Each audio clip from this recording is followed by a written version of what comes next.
So talk about just coaxing a performance out of Indy. And do you think by the end of it, Indy was somewhat aware of what was going on?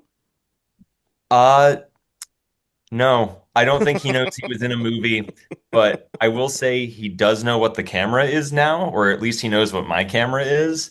It got to the point where he did understand that the camera, it coming out, meant he was supposed to do something. The same way that when some dogs see a leash or a tennis ball, they know, oh, something's about to start.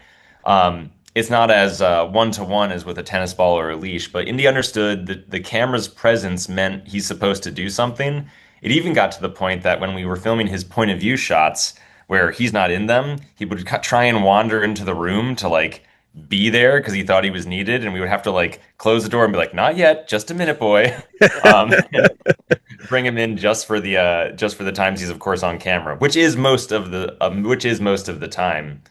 But the first part of your question about how do you coax a performance out of him, the truth is you learn to make a movie around him.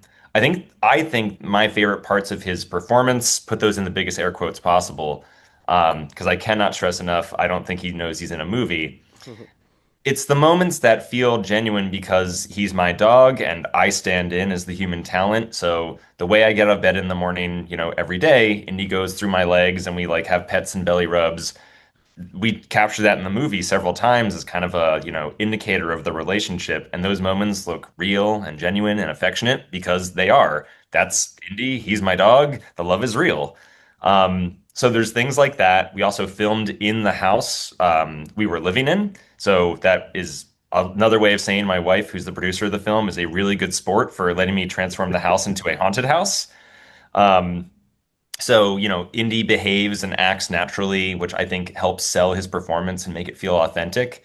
And then finally, so much of I think what reads as his performance is just the fact that as a dog, he's so easy to relate to, and his eyes are so expressive that the filmmaking can make you think he's performing when in fact he's just looking off camera.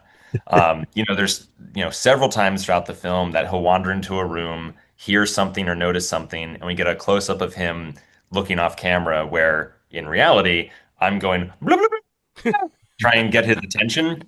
And there's scary music, and there's a point of view shot that shows a dark corner with a shadow moving, and the movie math the audience does says that's scary, therefore the dog must be scared. He's not. He's neutral, and you're projecting emotions onto him, which is kind of a cool lesson in how acting can work sometimes.